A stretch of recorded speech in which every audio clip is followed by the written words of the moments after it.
अब हमारा भी टाइम आ गया था जाने का। गलत नहीं समझने का, मैं इतनी जल्दी ऊपर नहीं जाने वाली हूँ।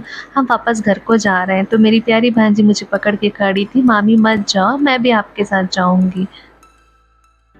ननंद जी के घर से विदा लेकर हम जैसे ही कार में बैठने को आए तो कार महोदय इतना रोए कि उनको लग गई थी प्यास। तो मेरे बेटे ने उनको थोड़ा पानी पिलाया। तब जाकर फाइनली हम दीदी लोग से विदा लिए और टाटा बाय बाय कहते हुए हम निकल पड़े। दीदी के घर से निकलने पर सबसे पहला हमारा प्लान था शनि सिंगनापुर में शनि जी के दर्शन करने का।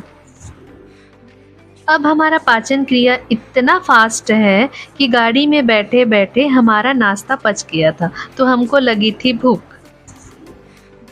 और अपने भूख को शांत करने के लिए हमेशा की तरह घर से खाना बनाकर हम लेकर आए थे और उसी को हमने दोपहर में खाया। खाने के बाद हम पहुंच चुके थे शनि सिंगनापुर।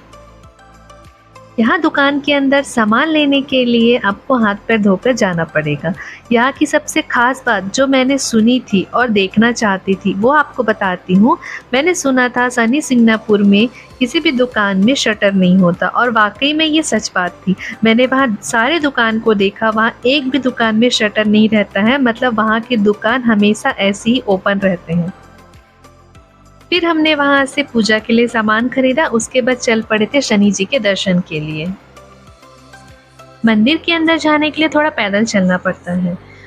बचपन से शनि देव और उनके प्रकोप के बारे में सुनते हुए आ रही थी तो मन में थोड़ा डर रहता था, लेकिन पता नहीं क्यों आज शनि देव के दर्शन के लिए और उनका आशीर्वाद पाने के लिए मैं बहुत ज़्यादा ही उत्सुक थी। अपनी उत्सुकता शांत करने के लिए जल्दी जल्दी हमने अपने कदम बढ़ाए। भीड़ बहुत ज़्यादा था। दर्शन पास से तो नहीं हुए लेकिन हमने दूर से शनिदेव के दर्शन किए। शनिदेव का दर्शन आप भी कर लीजिए, उनका आशीर्वाद आप पर बना रहे। उसके बाद हमने नवग्रह देवता के दर्शन किए। नवग्रह देवता आप सबकी ज़िंदगी में शांति बनाए रखें। मेरा मुंह तो कभी शांत होगा नहीं तो मैं तो आप सबके सामने ऐसे ही बोलती रहूँगी। उसके बाद हम एरोप्लेन में बैठकर पहुँच गए थे एलोरा गुफा। धक्के खा खा कर चलने वाला ये एरोप्लेन तो हमें बहुत देरी से पहुंचाया, इसलिए हम गुफा के अंदर जा नहीं पाए, शाम हो गई थी। तो हमने वहां पर 12वां ज्योतिर्लिंग कृष्णेश्वर महादेव के दर्शन किए। देखते ही देखते मंदिर में बहुत ज़्यादा भीड़ हो गई थी। मंदिर बंद होने का समय भी आ गया था। हमें तो चिंता सता रही थी, लेकिन बाबा भोलेनाथ के रहते हुए कैसी चिंता। उन्होंने अपने भक्तों की पुकार सुनी और हम सबको अपना दर्शन दिया।